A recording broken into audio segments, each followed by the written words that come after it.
All right, so I'm not going to do the intro today because, as you can see, I am very much occupied as Laurel is doing my hair because I did not expect to be on the floor between her legs while she's doing my hair and talking about Ohio State having its game canceled against Illinois. But you can tell from earlier that I made the upload about Ohio State and Ryan Day and how him testing positive has some sort of long-term implications, we think, for how the Ohio State season is going to go, if for no other reason than the Big Ten protocols all lead us to the conclusion that he's going to have to be in quarantine for some time because the Big Ten protocols are extra tight.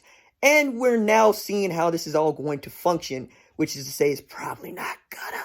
Because the news is, as you know, Ohio State and Illinois has been canceled. What that means is Ohio State is now a canceled game away from being ineligible to play in the Big Ten championship game, which means Ohio State could go 7-0 and not play in the Big Ten championship game, which means we could end up with Indiana and Northwestern in the Big Ten championship game, which already leads us to this conversation about would the committee put in an undefeated Ohio State without a Big Ten championship when they were ineligible due to their own, well, let's not say interference, but let's just say positivity as a negative into its college football playoff. Now, they gave themselves some wiggle room here in being able to say, hey, look, we're judging these teams based on the eye test. There is no minimum set number of games for what you need to accomplish to get into the playoff.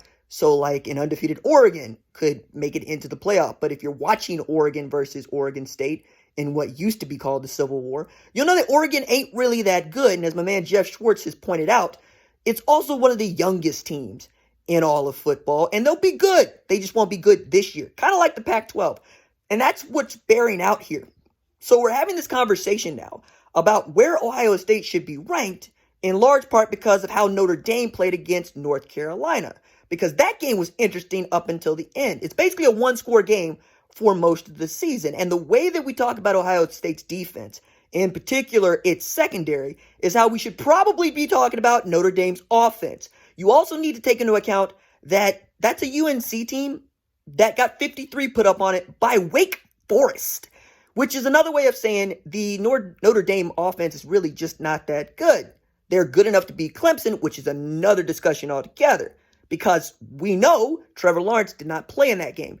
Or, more to the point, neither three of those starters that they had on defense that they were missing, like Mike Jones, Tyler Davis, and James Skalski. James Skalski, who is the quarterback of that defense and a captain on that team. That's how you end up with Jake Venables running the defense from the middle, and then that Sunday dinner had to be some kind of just awful because you're the Mike linebacker for your daddy's defense in a game you lost to Notre Dame and South Bend. It's not a good look. It's also the best win anybody has in college football this year, which is probably the only reason as to why you might rank Notre Dame ahead of Ohio State. But if you're going to do that, you rank Notre Dame at number one. But using the committee's own criteria, a close game played for Ohio State against Indiana, 42-35, in which they scored 42 points, also put up 607 yards of offense, seemed to not be enough, as Notre Dame needs to come from behind, right? Or excuse me, Clemson needs to come from behind to beat Boston College, and Notre Dame plays a tight game against the number 19 UNC with 2 losses. Also in there, we seem to conveniently have forgotten Notre Dame needed a baseball score to beat Louisville 12-7. All right? 12-7. That's a Louisville team that has lost twice as many games as it has won. They're 3-6 this year. It's just not a good look all the way around for Notre Dame. And I feel like if you're going to dock Ohio State for winning a tight game against a previously undefeated Indiana, you got to dock Notre Dame for winning a tight game against a 2-loss top 20 UNC.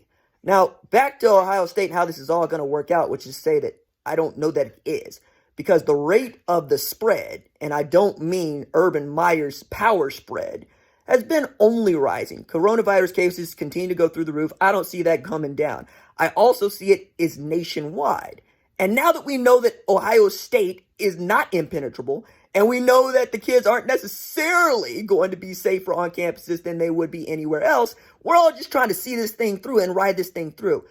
But as much as you're probably going to come down on the Big Ten Conference for its, well, shall we say, short-sighted scheduling and its tight protocols, it's as much Ohio State's fault as anybody else's. I mean, you knew what the rules were. You wanted to play. You said, if this is the way that we're going to play, we have an opportunity to play, we're going to do that. And the way that the committee has set this thing up, I don't see them keeping out an undefeated Ohio State, especially if they get to 6-0, 7-0. I had said I thought a 4-0 Ohio State could get into the playoff. I sincerely believe that because it's one of the best teams in college football based on how it is played and the roster that it has. And it's clear that the College Football Playoff Selection Committee really loves rosters. Otherwise, how do you rank a 2-loss Georgia inside the top 10 without the knowledge that they've had two of the best recruiting classes the last 3 years?